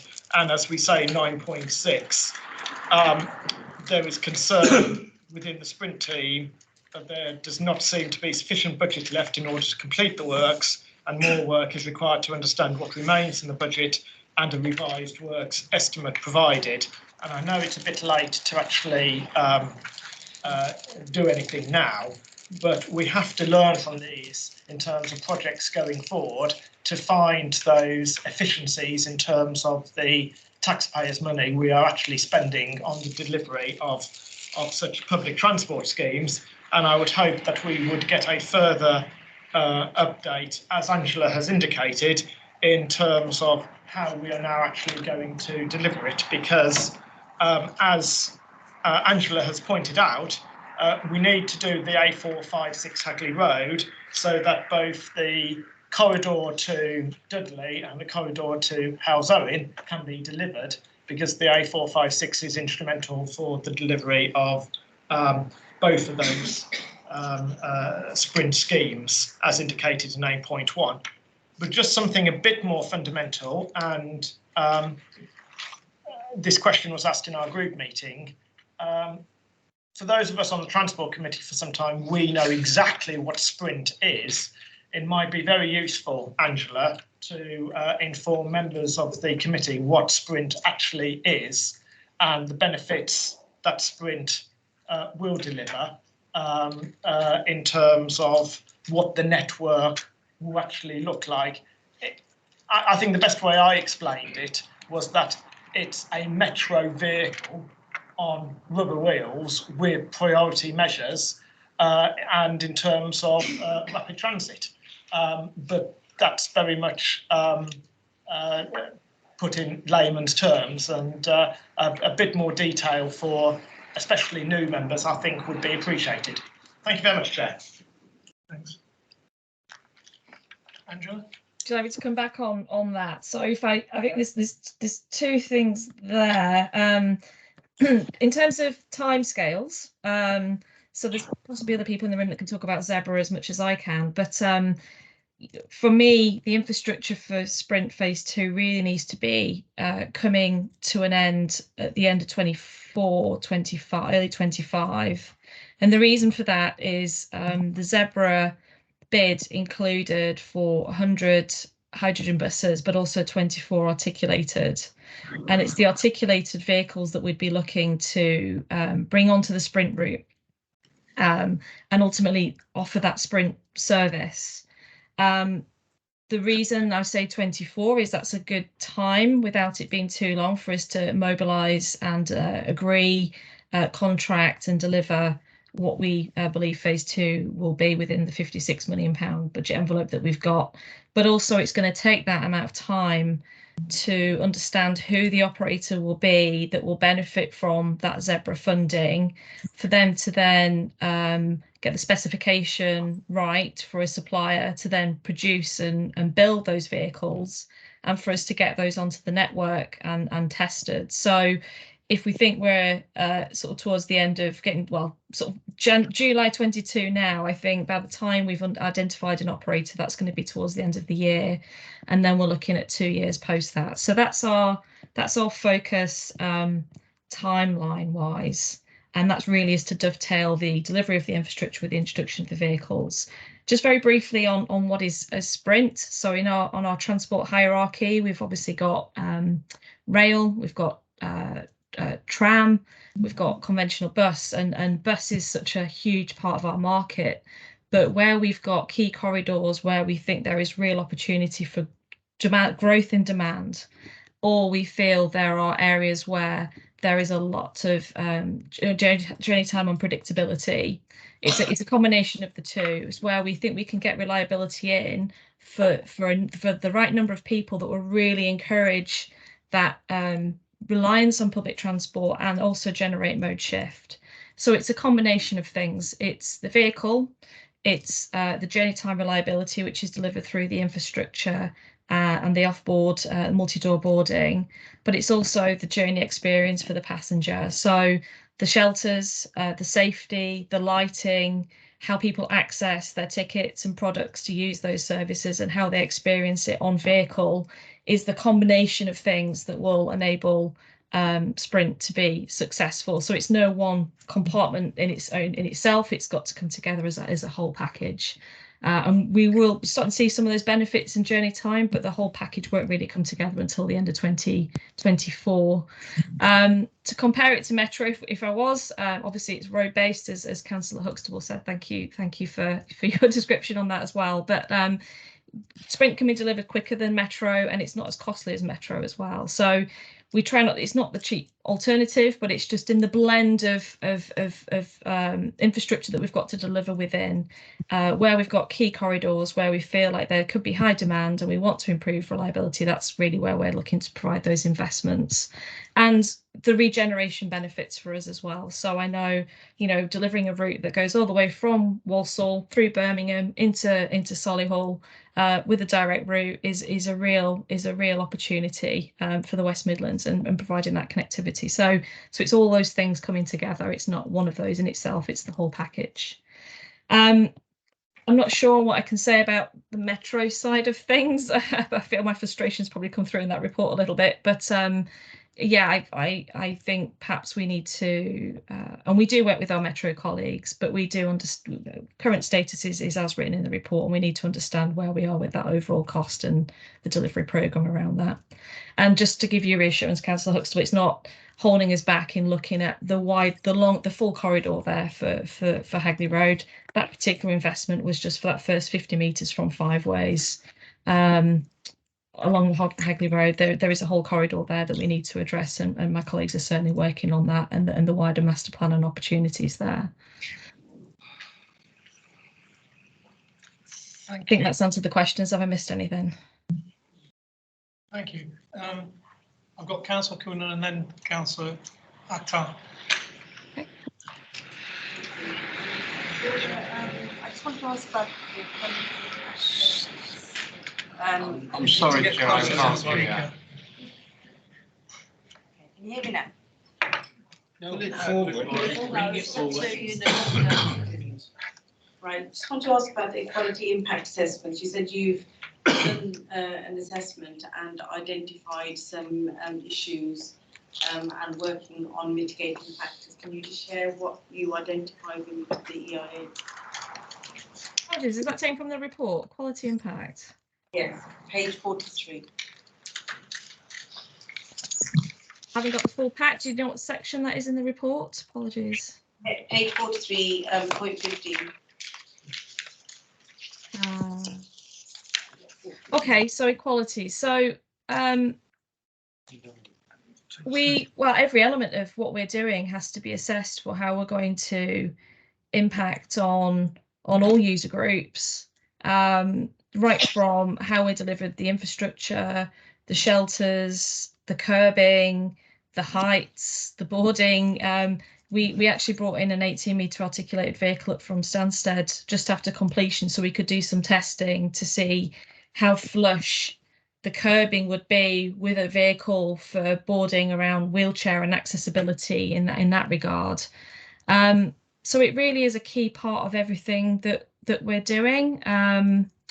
So we're just saying here it's been conducted for the sprint routes. I guess for us it's an ongoing. I mean, I can give you a list of all of the quality reviews that we've undertaken, but effectively what we're trying to deliver is something that is for the benefit of all. So qualities is obviously a key, an important part of that whole picture.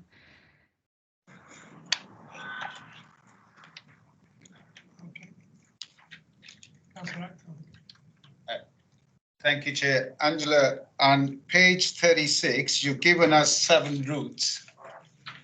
Please, is it possible you can print or give us a map of those 7 routes? Yes. And in every report, please? Yes, there is actually an electronic web version of the route map for Sprint, which I shared with the previous membership of the Sprint Med group. More than happy to sort of refresh that and give new members access to that as well. Thank you. Anything further? Right, thanks everyone. Move on to item 14. That's you, Pete, isn't it? Thank you, Chair. And just for new members as well, if I may, just to set out in the previous TDC calendar year, owing to the level of impact through COVID operational matters, then we started to provide at each meeting a summary brief of the latest recovery position around the particular public transport but wider transport network. Just for the benefit of members, whilst I'm going to provide a short verbal update and overview on that, we also have prepared this today into a format where we can share that out with members so that it goes into the pack for transparency as well for any members that aren't here or any others. For further future meetings under our own internal review of some of the governance to support this committee and others. By the next meeting, we'll be using one of our internal forums to provide an advanced update around what the position is. That sometimes fails us and it doesn't keep us very last minute when we send out the papers. We sometimes find that things have changed because in the world of recovery from COVID, it has been very fast-paced and fast-moving. But in the last couple of weeks, we have managed to get to some positions, as I'll just share. Just a quick overview across modes and key points, and then welcome any comments or questions from members. But just in terms of the information to share, one of the things in terms of highways and roads, which we don't often speak about in great depths, but the element of recovery, that's the level of use of car journeys on our roads, has recovered to around 97 to 98% of pre-pandemic levels. I think some of you, though, from own personal experiences like me, may question whether in some areas it feels like there's been a lot more traffic than before, in some areas a lot less. So what that masks and hides is some strong variations and changes which have affected travel patterns and journey times and peak travels quite significantly.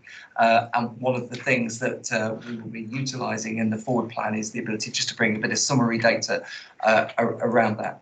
That's on the highways itself and the information that we record there.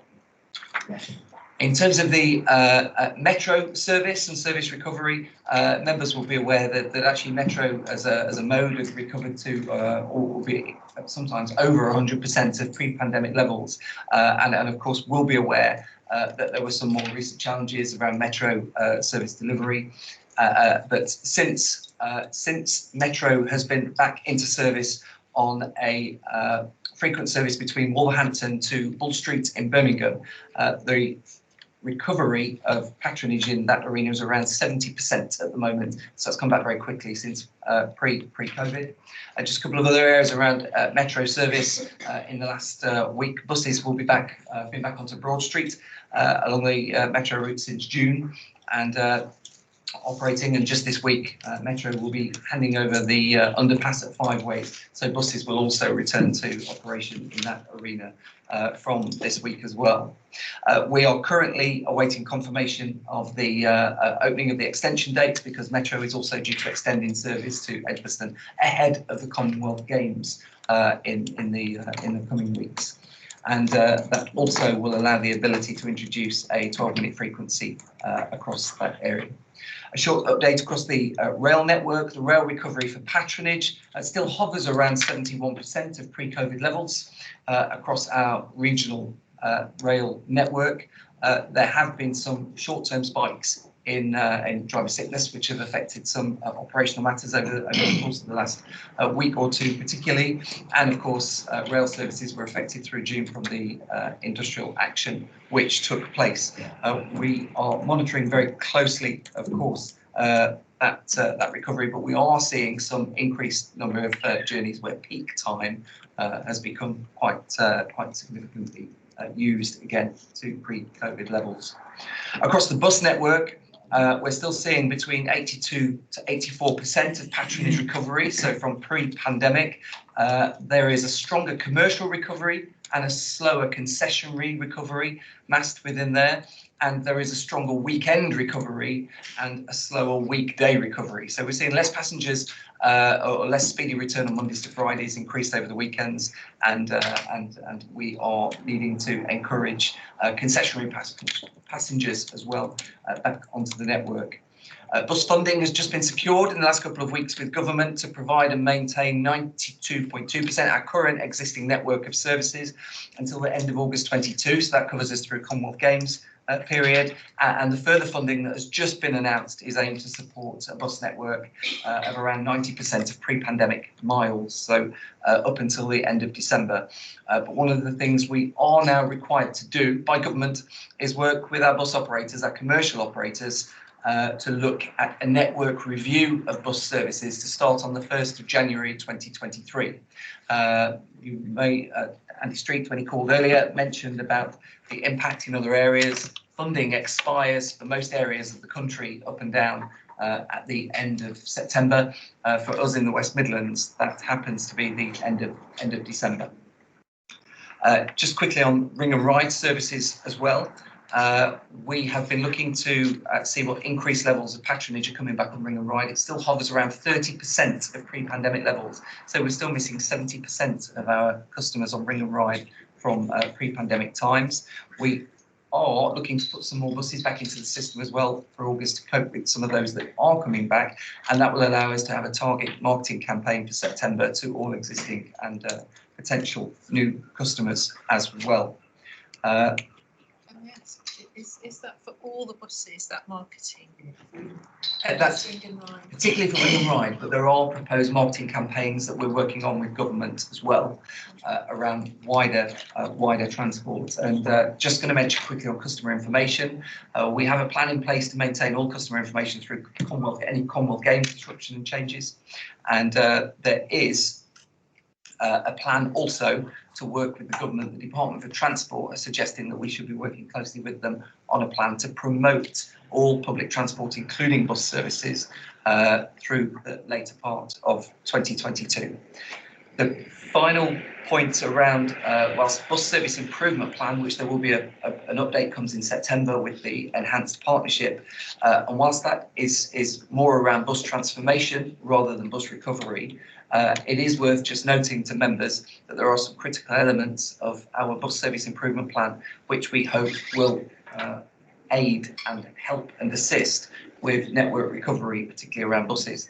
And that's a proposal for simplification of fares, passenger incentives, and support to the wider network. And we'll be bringing members an update of all of those through the September report, along with the enhanced partnership as well. I think if I stop there, Chair, all of those are put into the pack, which will be shared with members, but happy to take any questions. I've got Councillor Grinsell first, then Councillor Stanley. Oh, sorry, and Councillor Hyatt. I'll take you in that order. I will just remind people of the time. I don't want to prolong this much beyond 3 o'clock. Councillor Grinsell. Thank you, Chair. Last week at full council, a petition was brought to full council to reinstate the number 89 bus service. No doubt you'll receive that from Solihull Council in due course. But I asked the ward council concerned, and rather than it highlighted something for me. But it's the words that she's used. Rural bus services are an absolute lifeline for residents, enabling access to doctors, schools and employment without the need for a car. Social isolation is also an increasing problem, and cutting this bus service will only increase the risk of this. I looked at that more broadly rather than from this particular bus service, albeit she's quite right. And we now, I believe, have a partial replacement that runs from Borsal Common to Coventry. But you have to pay, it doesn't come into Solihull, and yet they live in the borough of Solihull. It goes outside of that. And you're required to purchase the tickets by card online. These are elderly residents. They don't want to give up their card details. They want to be able to access it with assurance that they're going to get a service, and secondly, that their money is safe.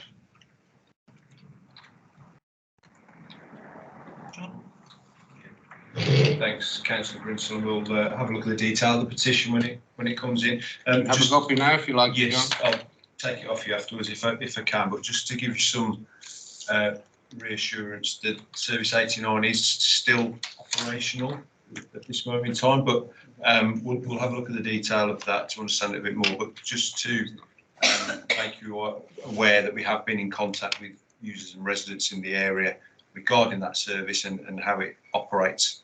Can you get in touch with? Yeah, I'll get in touch with ward councillors. I'm not talking about this particular councillor.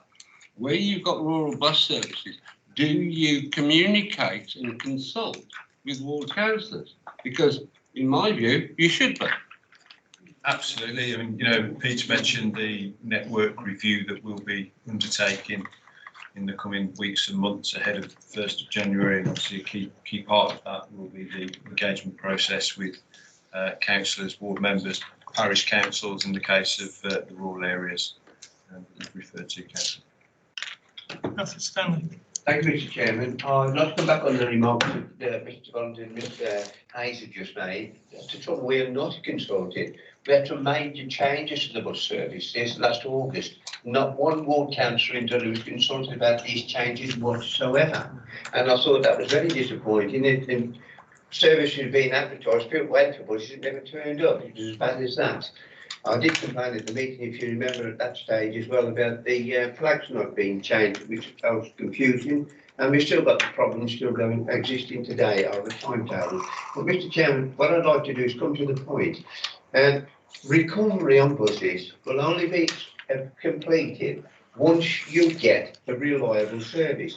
And this is not happening currently.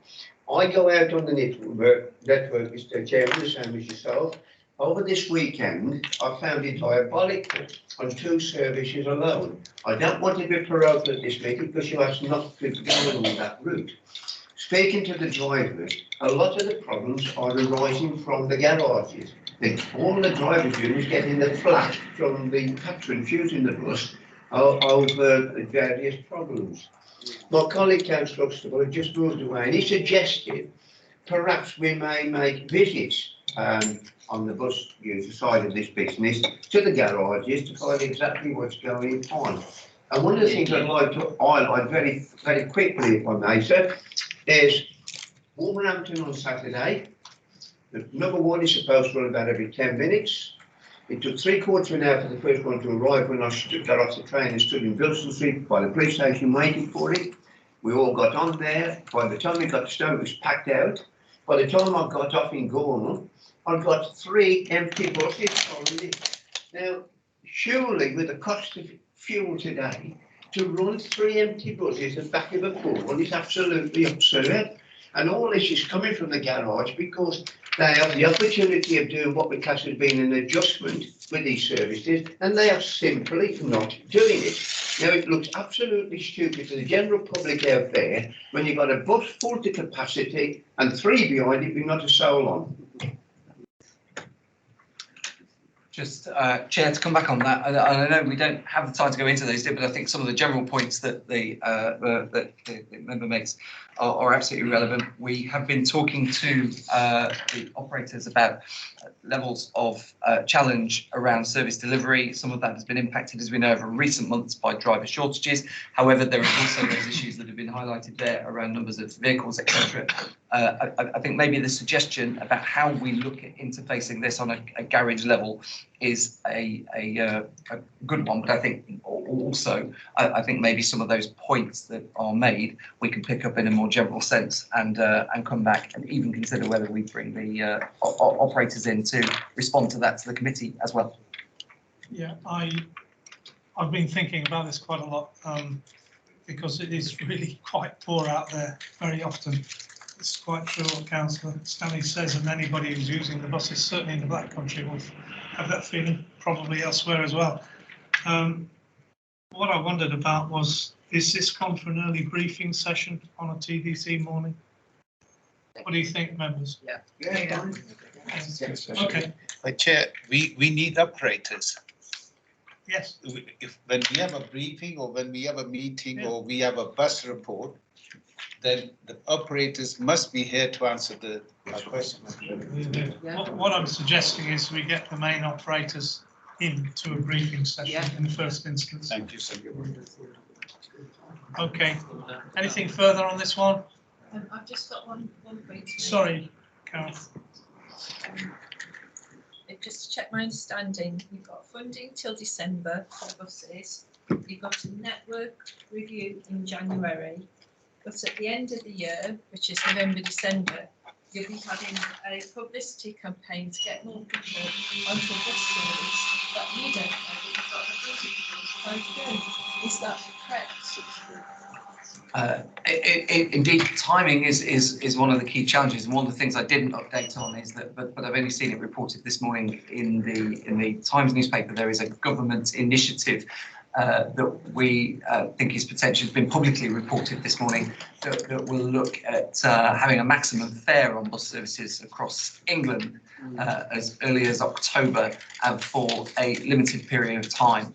And what we're trying to do as a local transport authority is engage with government around the kind of promotion and the position. I think as the Mayor set out at the beginning of this meeting, I don't think we recall such a challenging time in the delivery of bus services, in ensuring that actually what we're trying to do is make sure the funding that we have been provided with enables us to get the bus service network stabilised until December. But then in January 2023, we're looking at a network which may have some changes and reductions, but we don't know the level and detail of those as of yet. We'll be working those through in the next 6 to 8 weeks. I'm dying to interrupt you because you've not, you should have just said yes. Indeed, Councillor, sorry, I was just trying to give some supplementary information around the fact that there are other factors that are going to be playing into this as well, such as the National Fares Initiative, but there are going to be some challenges around that and around timing, and happy to provide details of what they look like. He means it's looking quite bleak from January. I've read it, was it in the Observer that said about cutting down the number of streets? It is a bit what I was looking for is hope. Really, I was hoping that you're going to say the reason why we're going to publicise it is because we've got this eye on this pot of money for guaranteed services going forward. Okay, thanks very much. I'd like to move on, please, to member engagement groups. Dan's offered to take this one. Yes, thank you, Chair. I can be quick. So the report is in your pack about the member engagement groups for members who are new to the committee this year. Paragraph 1 sets out the purpose, but bearing in mind that the time that this committee has to discuss issues, that the member engagement groups provide that opportunity outside the formal meetings for members to engage in topics in a little more depth and have those longer discussions that a normal committee just allow for time-wise. So paragraph 2.2 are the 6 MEGs, as they're called, member engagement groups, that currently exist. What you need to do is, this is your first meeting of the year, is to agree the lead member for each of those MEGs, who works with Transport for West Midlands officers in pulling together discussion topics, and then the members that are to sit on each one of those. So the recommendations that are in your report, first of all, recommendation 1 is to approve the appointment of the lead member roles. Can we go through those? Tanya will make a note if that's possible. Timothy, would you like to say what yours two are? Thank you very much, Chair. Yes, myself in terms of rail and metro, and Councillor Grinsall in terms of safe and sustainability. Thank you, Chair. Okay, thank you. So from our side, air quality, congestion and environmental impacts, that's Councillor Bigham. Putting passengers first, Councillor Locke. Safe and sustainable travel is, yes, of course, yes. Sprinters myself, and I'm not in your group, that's all I'd say. your time will come. Finance and performance is Councillor Akhtar. Do you want to notify Tanya now of members of the respective groups? I have already done so via email, Chair, and copied you in. Okay, thank you. Must have been a technical hitch. What I can suggest then is if from your group, if you provide Tanya with the names from your group, then we will do that. Okay, that is helpful. So that covers recommendations 1 and 2, and then it's just to note that since your last meeting, which was a number of weeks ago now, with the elections and the changeover to the new year, but a summary of activity of those member engagement groups is included in the report. So that's a standard item that comes to every meeting. So for members who don't sit on a particular MEG, can still see the discussions that are undertaken and can question the lead member at these meetings if required. Right. Councillor, you are on your own there, aren't you? Yes, that's what I was wondering. So what are It's- so what choose what which one one you you want? You can choose anyone.